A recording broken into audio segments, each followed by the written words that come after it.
BLAQ Brilliance, shining a memoir of motivational moments found within as defining the purpose of one's humanity. Join us for our conclusion of Aleeia Abraham. My name is Aleeia Abraham, the founder of the BLAQue Resource Network, and you are watching BLAQ Brilliance. Every single thing went wrong. I was way in over my head. I was the performer and I was trying to put together the show and trying to work on an album, and there was problems with the album and what studio I should go to, and I just couldn't do it anymore. I felt like, all right, I'm trying everything and this isn't working. I wasn't built for that, and I stepped away. Then one day out of nowhere, everything changed. So I never really thought that I would accomplish them. Anytime I need personal encouragement, I have this big idea I want to do professionally. I have this bad idea that I want to do professionally. Who's going to talk me down? Who's going to tell me yes and no and help me do it and put their time and their money and their energy into it? My very dearest friend, Letitia Frazier. I've learned a lot from everything I've done, but I have failed a lot, at least what seemed like failures at the time. But if I didn't go through that, I would be somewhere completely different. I was able to go back to school and I became an intellectual property paralegal. And then from that, I was able to organize my community and going and building and growing and learning and expanding.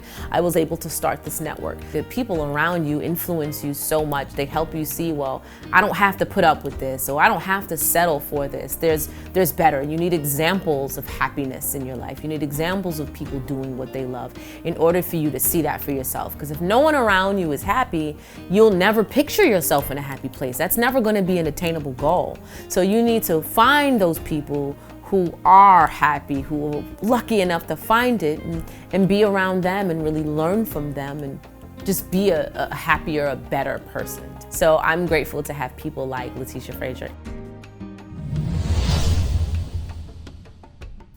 The way to decide if what you're doing is no longer for you is your happiness. So nothing is going to be easy. There are going to be days that you are upset that day, but that's temporary. If you're finding that you're overall just unhappy and it wasn't what you wanted it to be, and it's affecting other areas of your life, it's time to examine if it's time to just pivot to something else. And it doesn't always have to be extremely something else. Maybe there's just another area of this that you want to take the parts that you do like and move into that area and kind of leave the rest alone. So if you're generally just unhappy where you are, it's time to rethink what you're doing. Go out and find your tribe. And we're blessed with social media, so you can find them at a library group, you can find them at your civic group, you can find them online. I can encourage people to be as passionate as I am by surrounding yourself with other passionate people. I try to build a circle around myself that are all people who are goal-oriented and driven and not complacent, because those people affect how you do things. If your friends are doing nothing, you're gonna think it's okay to do nothing. But if your friends are working towards something, you can help them, they can help you, you can bounce ideas, get yourself a business bestie, get yourself some motivated friends who always wanna learn and grow, and they will keep you fiery and passionate. And another thing you need to do is never be afraid to learn. Always go, YouTube is there, books are there, experts are there. Find a mentor, find a book, and learn and grow and learn new skills and expand what you're doing. So those are two easy ways that you can start right now with growing yourself, building yourself, and finding your passion. I read mostly self-help books. I haven't gotten too much into fiction, but we also have a book club at the BLAQue Resource Network, Red Wine and Thoughts. The moderator is LaToya, so if you like to read, come on down to Red Wine and Thoughts by the BLAQue Resource Network and find yourself some education.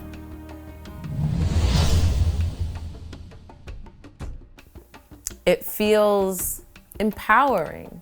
You set a goal for yourself and then you accomplish it. There aren't many times that happens to you in life. And sometimes you don't even know what to do with it or how to celebrate it because you spent the whole time just trying to get there and never thinking through, all right, well, now that I'm here, now what? But it forces you to think bigger for yourself. And that's kind of where I am. I've hit these marks. Some of them I've set, some of them just kind of fell on me and I didn't even know that would be the result of what I was doing. But now it's forced me to think bigger. But it's a great feeling to say, whew, I did it. And now I'm gonna do something else. So entrepreneurship is next for me. I'm surrounded by entrepreneurs. I've learned a lot from them.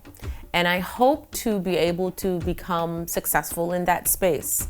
There are a lot of businesses that I've identified that my community needs.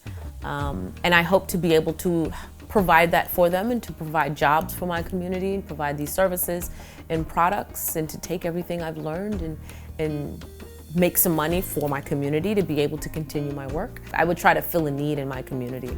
So some things that I'm looking at right now, I see that there are a lot of Black grocery stores coming up in Southeast Queens, and I'd love to be able to have a delivery service to get those groceries to the seniors. I'd love to start a print company because we have a lot of people in our group that are looking for printing, for shirts and banners and things like that. Right now, I'd like to focus on how I can bring the smaller entrepreneurs that already exist in my group together to have some kind of co-working space, not a mall, but something where we can share a space as entrepreneurs, and then myself try to provide other services and products that I've identified a need for. I would love to see how much money is being spent in the group. I would love to see how many businesses are supported. I would love to see what our time is being spent. So I'd love to see the data to be able to analyze that data and grow from it. We recently filed both our 501c3 and our LLC, so we're able to do both. So it's BLAQ Resource Network and BLAQ Community Cares. We need to grow in that area financially to be able to see the true impact and then make a bigger change. I can do a Black business directory and be able to help businesses further.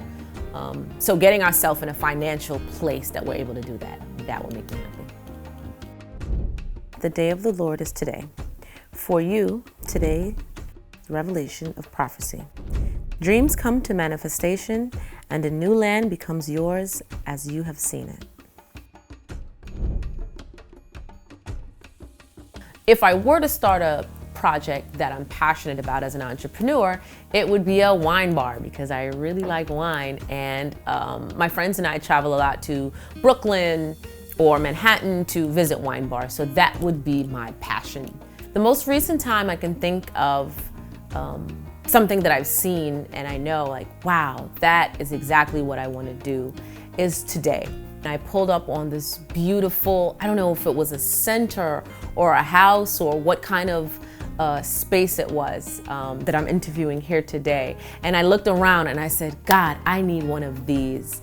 I need a space that has a common area and a music space and a piano and just a vibe. Like I need a space. I don't know if you guys have ever been here or ever will be here. I hope that you will. But this space here today is exactly what I want for myself. It was like a dream come true to step into this space and see it. And it's like, oh yeah, that makes sense right there. I was like, oh, I wonder why he chose that. So yes, that is the most recent time that I was really blown away by seeing something and knowing that I want it for myself. Verdant Muse. We really led with our hearts when we did this project.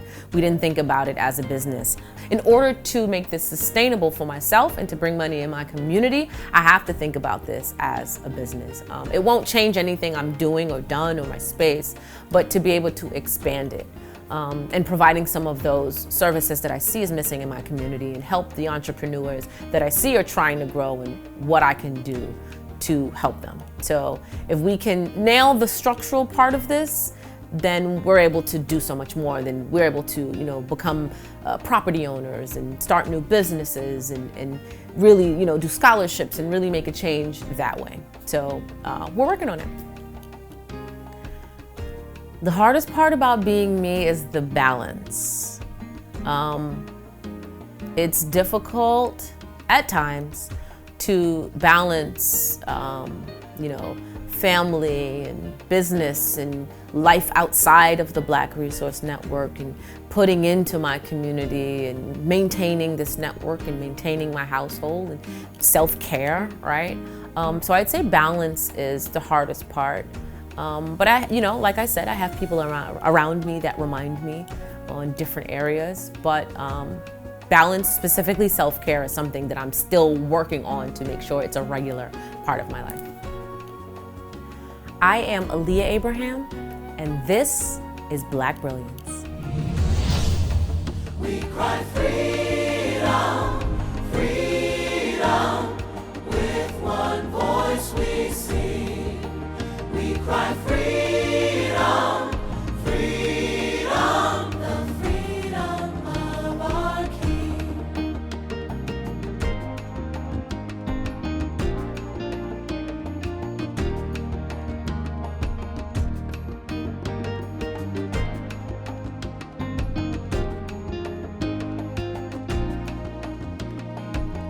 We sing God's revolution out of the depths of our soul.